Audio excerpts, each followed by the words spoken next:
Last month, the Independent National Electoral Commission postponed the date for the Senatorial and House of Assembly by-elections in 11 states of Nigeria, which had been earlier scheduled for October 31st, 2020. At the time, the Commission did not offer any reason for the postponement, but it was widely believed to be because of the NSAS protest. The Lagos East Senatorial seat rendered vacant by the death of Bayo Shinowo, known as Pepe, was likely affected. Was affected, I should say. As a result of that development, candidates of the two major political parties, All Progressive Congress and the People's Democratic Party, have been forced to continue their campaigns, which have been mostly targeted the personal and professional standing of each man. Now, joining us to talk about this and other issues of importance is Babatunde Gbadamosi, PDP flag bearer for a Ikorodu Senatorial by Lagos East, I should say, Senatorial by-elections. It's a pleasure having you here to talk to us this morning. But real quickly, I just want to know what you will do, when you get into office or if you're elected into office. And secondly, Senator Kingsley Adesina, which you know very well, was here on Tuesday and said, by his estimation, and he's a man that knows his politics, that your opposing candidate seems to be on top in every area, and that you might not, win the election. What say you? Well, first of all, what I plan to do as far as when I get elected, and I will be elected, to be the senator representing Lagos East Senatorial District is to, first of all, provide the kind of high-quality representation that my people have lacked for the last 21 years. And part of that time was occupied by, the distinguished gentleman that you mentioned just now, Senator Ogunlewe. He served for some time as the senator representing Lagos East, and his time was marked by, a complete lack of performance and lack of representation for the people of Lagos East. Now, in addition to that, I'll be looking for opportunities to give residents of Lagos East Senatorial District an opportunity to get jobs with the federal government, because jobs do come, and apparently slots are shared out to senators, and I'd like to get people of Lagos East, where we're suffering a very huge jobs blight, despite the presence of the Lagos Free Zone in Lagos East. Also to promote legislation that will benefit my constituents, like, for instance, ending the national grid. Yes, I know it's radical. People say, why do you want to end the national grid?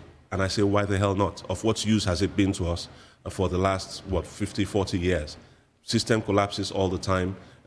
Power losses, power stations are generating power, and then when you aggregate what the national grid actually distributes, it's like up to 40% loss of the power that's been injected into the grid. So end the grid, localize power.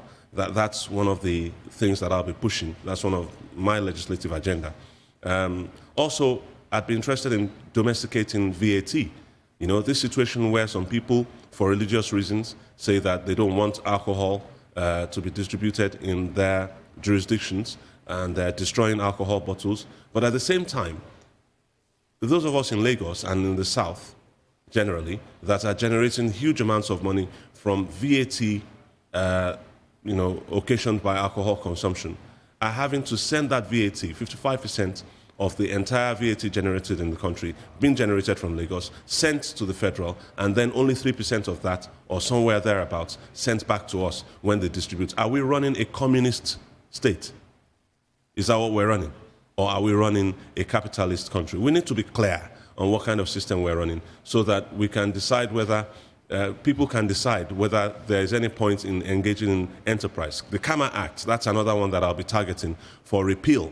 Okay, because that law, as you can see from the deregistration of Enough is Enough, Nigeria Limited, is crazy. It doesn't make any sense. In a country where you're looking for people to invest, you create a law that essentially gives the government the power of life and death over enterprise.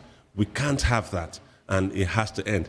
That law disproportionately affects Lagos. Lagos is the capital of business in Nigeria. It is the commercial capital of Nigeria.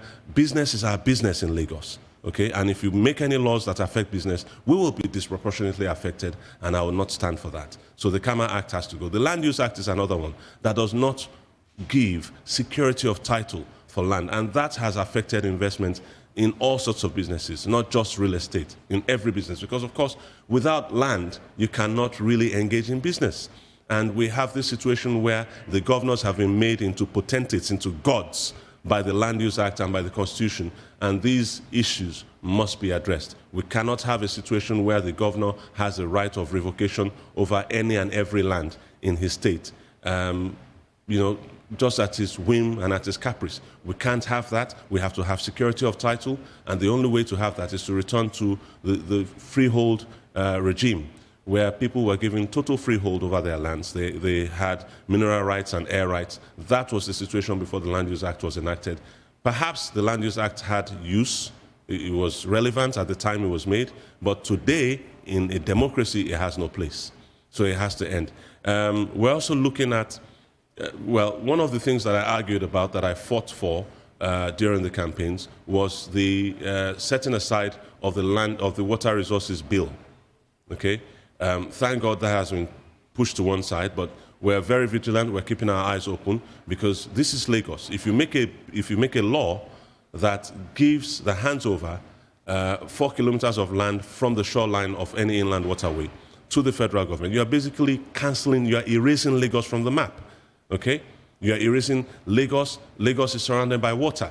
Lagos East is almost more affected by that. In fact, it's all parts of Lagos, let's be honest. And we can't have that kind of law. We can't have anybody in the House thinking in that kind of direction, where they're thinking that the best thing to do under the circumstances of Nigeria right now is to dispossess certain people of the right to economic growth. And land is the basis of all economic growth, if anybody really is thinking in the House. And that's something that we're going to be looking at as well.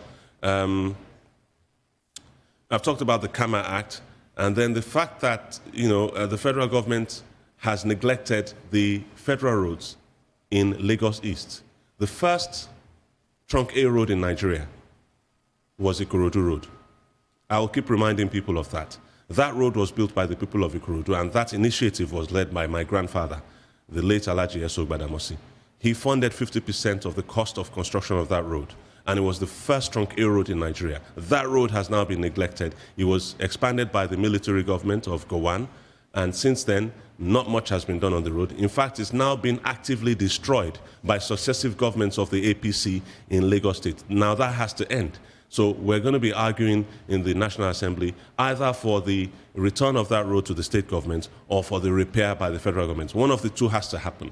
Then you've got the Ikorodu-Ijebu-Ode road, which has also been neglected. It's in a really, really poor state. That has to be addressed. It has to be expanded and repaired properly. There's the Ikorodu-Shagamu road, which links Lagos and Ogun State on that axis. That also has been neglected completely. I would like to come in here. I don't want you to turn this into a platform for campaign. Well, you asked what I would do, and I'm just answering that question. But you cleverly avoided the question about the comment that Senator Ogunlewe made. Yes, I was going to come to that. Senator Ogunlewe was a senator for, covering Lagos East Senatorial District. And his time as a senator, sadly, was marked by, very glaring failure to influence anything for Lagos East. He moved from that position to become the Minister for Works. That's the one thing that has affected Lagos East very badly. And his time as Minister for Works was also marked by failure. In the end, he got sacked by the government of President Olusegun Obasanjo. So I hardly think that he qualifies as the kind of person to give an opinion as to who is popular and who is not popular. I'm reminded of 2010, October, when he was still a member of the PDP at the time, and we had an election, a by-election, similar to this one, where the occupant of the Lagos State House of Assembly seat for Ikorodu Constituency 2 sadly passed on, and there was a by-election. He is a resident of Igbogbo, which is also in Ikorodu Constituency 2. And as a member of the PDP, as a senior member of the PDP, his assistance was sought to help win that election. Well, we did win the election eventually, but we lost his word. Now, is that somebody who is politically relevant enough for you to be listening to be taking an opinion from? Okay, I don't think so. Point well made. I'd like to ask you, as part of your agenda, will you support the demand by certain Lagosians for a special status for Lagos? No, I will not. I will not because... Just hold on.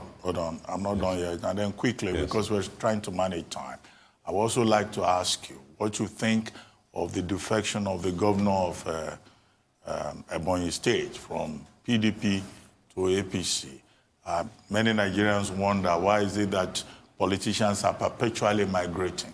And you should have an idea on that. You haven't been in the PDP, you defected to ADP. I didn't defect, but we'll talk about that. And then you went back to PDP. Okay. Now, first of all, the issue of Umahi's defection to the APC. From the get-go, Umahi had already been fingered as somebody who was not quite exactly loyal to the PDP. From the moment they were elected as governors, he was always sucking up, he was always seen to be sucking up to specifically retired Major General Muhammadu Buhari, the president of Nigeria. People had identified him and pointed him out. So that he defected is not really that much of a surprise. In my own case, I did not defect. What happened was I retired from politics. I don't know if you recall, I actually put out messages on social media indicating that I was retiring totally from politics in 2017 after my release from illegal detention by the Buhari regime for exposing the shenanigans, the forex shenanigans going on at the CBN. Okay, so it was from retirement that the ADP came and offered me their gubernatorial ticket. Well, they didn't offer, they asked me to come and join them, and then thinking that I would dissuade them, I demanded the gubernatorial ticket for Lagos State, and they promptly gave it. So I didn't have a choice. I was more or less railroaded into that contest. Having now come out of retirement and having contested for that seat and not won it, people in PDP reached out. That is my political origin, so to speak. So I've not defected as such. I've simply gone back to my roots, my political roots, as far as politics is concerned. So the issue of special status for Lagos, I disagree. I really believe that what we should be fighting for is restructuring of Nigeria, devolution of powers, domestication of VAT, domestication of the regulation of the corporate environment so that companies do not have to go to Abuja to go and register. They should register in their states of domicile, okay, so that we have a proper federal system and not a fake federal system that is actually unitary in nature and federal only in name. Everywhere where federalism is practiced, whether it's in the UAE where they have absolute monarchies, or in the United States where they have a democratic federalism, okay, companies are registered in the federating units, not at the center. So limited liability companies should be registered in Lagos, in Ogun State, in wherever, and pay their taxes to those states. Similarly, VAT should be collected by the state. It's a consumption tax. Whatever is consumed in that state. So the consumption tax should remain in that state. It should not be shared to anybody, and anybody that wants to make any money from taxation should generate it themselves. So the idea of begging for what we already have, I totally disagree with it. I simply demand for our rights from the rest of the federating units, not from the federal government, from the rest of the federating units, and that's my position. Right, you reeled off quite a list of campaign promises, a legislative agenda, and what have you. So why are you taking the sort of legal recourse and attempting to have your main opponent, with all due respect to the other 10 people in the race, trying to have your main opponent, the APC candidate, Mr. Abiru, disqualified? I realize that the matter is sub judice at this time, but I'd like you to address that. Okay. And also your thoughts on the fact that Lagos has been pretty badly battered by the violent aftermath of the NSAS protests to the tune of 1 trillion naira. What is your solution to that really present problem? Well, first off, let's talk about the 1 trillion naira bill. I contest that bill. I think it's outrageous. I think it has no reflection in reality, okay? And it is just another example of the profligacy of the APC and their penchant for exaggerating anything that has to do with public expenditure, okay, most of that money is going to be frittered away anyway. We know that. We know that the infrastructure that they couldn't build over the last 21 years is not going to be built. Is not going to be built suddenly because 1 trillion naira is injected into the economy of Lagos State. We know that the money is going to disappear into a sinkhole somewhere in Bodilon. Okay, everybody knows that. Let's not deceive ourselves. It's time to stop, wallowing in self-deception. All right. So, how they came about that 1 trillion naira bill? First, it was the speaker that sat in Abuja and was making all sorts of projections about how much was lost and so on and so forth. And I remember asking the question at the time: is he now a lawyer as well as a quantity surveyor? And in his quantity surveyor skills, has he now acquired super quantity surveying skills to know suddenly, within a very short period of time, how much it is that Lagos State has actually lost? Now, the violent aftermath of the NSAS protest, we must be very, very careful. We must be very careful because the NSAS protesters were very peaceful people. At no time did they engage in any violence that we could see. The violence that was perpetrated, such as we could see, was perpetrated by thugs who seemed to have government support. I say seemed, appeared to have government support. Some of them were seen disembarking from Lagos State-owned public transport buses. We have a picture circulating on the internet of a young man carrying a brand new cutlass, threatening peaceful protesters at Alausa. That young man is still to be arrested. He has not been arrested yet. The perpetrators of the violence know who they are. Why were the Lagos State buses targeted specifically? Lagosians would never have done that unless there was some kind of ulterior motive. And I've heard all sorts of stories swirling around about, one faction of the NURTW destroying the buses because one other faction got the buses and so on and so forth. But whatever the politics is, it is down to the state government that mismanaged the situation, a peaceful protest, completely, to the point where they now invited the army to come and shoot at protesters. Now, the second question about the legality of the other man who's contesting this seat, his eligibility to even contest, okay? The laws are there to be tested. And we cannot, in good conscience, allow an anomaly to fly. Even if it's been allowed in the past, I will not, as a responsible Democrat, allow nonsense to fly right before my eyes. I will not allow it. If somebody has infracted upon the law, then he should pay the penalty. He should not be allowed a free pass just because he's a member of a major political party. No. If the law says if you register twice, you have committed a crime, then you must pay the price. That's the way it has to be. And at any rate, I don't understand how, how arrogant one could get to the point where you impose somebody you attempt to impose somebody on the populace who cannot even vote for himself. He's not even registered in the senatorial district. But that's left to them. That's their choice. Okay, we'll leave that to the court. I want to talk about rebuilding Lagos. Needs a lot of rebuilding. You said, okay, some people are super quantity surveyors, even come up with a cost of 1 trillion. But for me, most importantly, how can we all rebuild Lagos? Because Lagos belongs to all of us. How can we rebuild Lagos with the best cost and make it a very attractive city as it is once again? To everybody that wants to come and do business and probably live what we call the Lagos dream. You can make it if you try dream. Well, I agree with you that Lagos should be our pride, but at the moment it's our shame.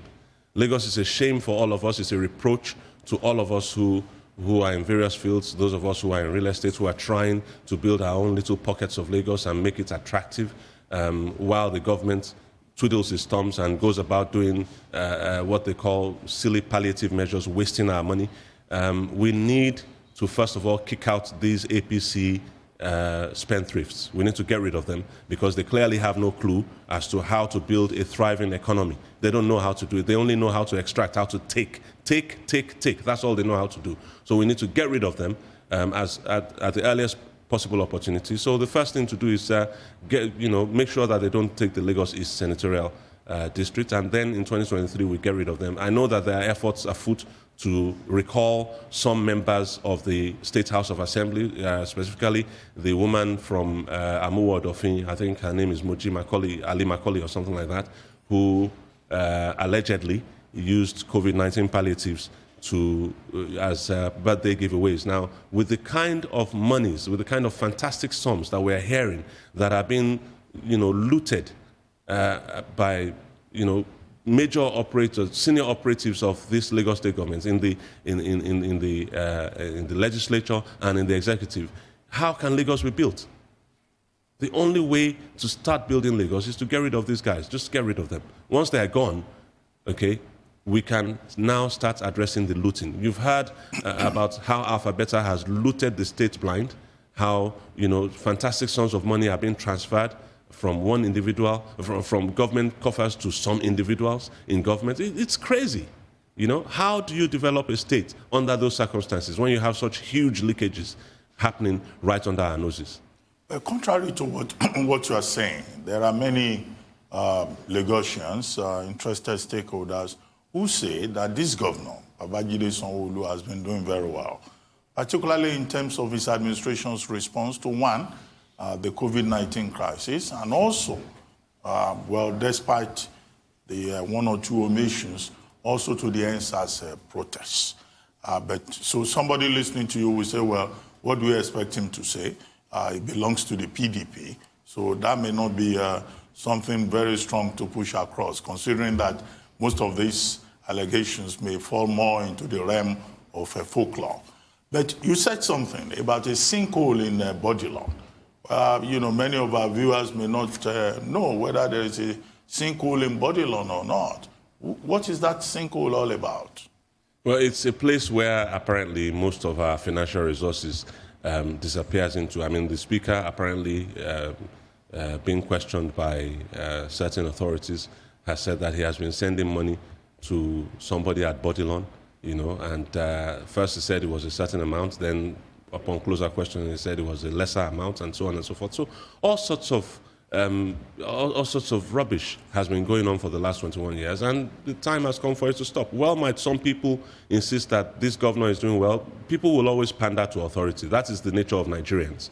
They always want to be seen to be friendly with the person in power, but I really don't care about that. What I care about is the people of Lagos and their well-being, and it is not being served by this governor, and it has not been served by the governor before him, or by the governor before him, or by their godfather, who has been running the rule over all of them and continues to do so even to this day.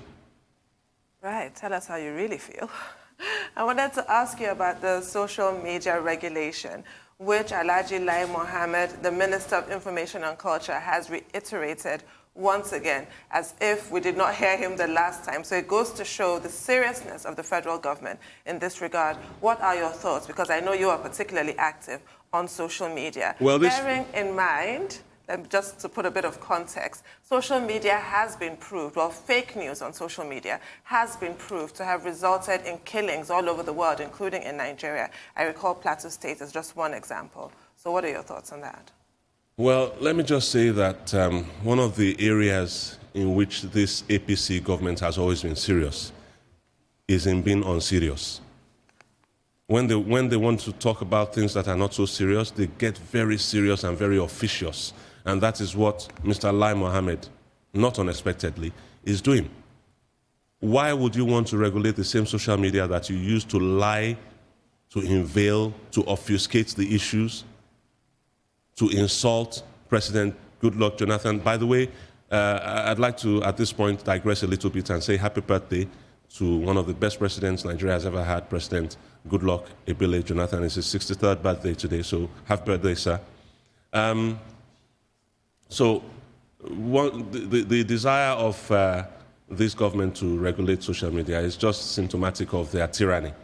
Tyrants are like that. They don't want to hear opposing voices. They look for any excuse whatsoever to shut down opposition. And attempting to shut down social media is just another example of their tyranny. I mean, imagine what CNN was able to discover with just a little digging, and they put that on their network. And the next thing you're hearing is, oh, we want to sanction CNN. Well, go ahead and sanction CNN if you can, on a serious set of people. This is the same man that wanted to model the NTA after CNN for $500 million. So CNN is now no longer, all of a sudden, an example to follow. Social media is what CNN uses to disseminate their information. So go ahead and shut it down, and we'll see where that leads us as a country. All right, I want to bring it down to your constituency, Lagos East Senatorial District. I want to talk about health in that constituency. When you look from about VI to about Jakonde, I can count by my hands how many primary healthcare centers we have, maybe 1 or 2 or 3. And you look and you say, how can we change this? I mean, if you get elected in the Senate, how can we change this? How can a full stretch just have just 1 or 2, primary healthcare centers by the government? That means there is no hope at all for the common man. You haven't even mentioned the fact that Etiosa, as big as it is, and as much as it contributes to the national coffers in terms of taxes and IGR, and the state coffers as well, has no general hospital. Yeah, why? For the last 1 year. You haven't even mentioned that. Why that? Etiosa is not in my constituency for the purposes of this election, but I'm hoping that at some point I will be able to be responsible for Etiosa local government amongst 19 others. Okay, the absence of healthcare is another major letdown of this Tinubu administration of the last 21 years. They have made zero progress in healthcare. They do token projects. They'll do Bagada and make a big song and dance of that. They'll do a mother and child center and, undertake elaborate ceremonies to commission them and so on. But the commissioning is not what we're about. It's the delivery of service. That's what we're about. The KPIs are how many people are treated, okay? How many new infections, how many preventions, and so on and so forth. And that is not happening simply because you have people in power who have no clue, who have no care. I listened to Seun Kuti speak just before me, and that young man captured a lot of the thoughts, a lot of the frustrations that I've had with these charlatans, because that's what they are, let's be frank, with these charlatans in government for the last 21 years. And healthcare is just one of the bad healthcare is just one of the symptoms of their incompetence and their general apathy to good governance, while at the same time mouthing good governance, good governance, good governance, as if simply by saying it, governance is getting good. Well, I don't know. You said the Tinubu administration of the last 21 years. Yes, I said that. No, that's not what we know. We know that there was the Tinubu administration up to 2007. After him, there was Fashola. After Fashola, who was a caretaker? Excuse me? He was a caretaker. No, he was governor of Lagos State. Yes. After him, there was Ambode. Formerly. And after Ambode, we now have Babajide Sanwo-Olu. And I'm surprised that you are so critical of Babajide Sanwo-Olu, because I have to be critical of the man who apparently ordered the army to go and shoot our young men. No, just wait. But I mean, this is a man who has also been nice to you, because there was a time you were one of the persons... No, he was not nice to me. There was no law for him to hold me with. That's the reason why he had to back off. There was no law. I'm talking about the COVID indictment. I know that. There was no law for him to hold me with. Yeah, but I think even there was no law. A pronouncement by the governor does not amount to a law. He's not a king. Okay, but in case you lose the election, you are so confident that you will beat Abiru or the others. But if you lose, will you, just take it in good faith and just move on? The people of Lagos are fed up enough for me to be confident that this is an election whose time has come. So I'm not even contemplating that thought. Not for a second. I have a duty to the people of Lagos to help free them from the clutches of these gosh. Well, I think we should let him go. Yeah. We'll end it on that note. Thank you very much, Babatunde Gbadamosi, for joining us on The Morning Show.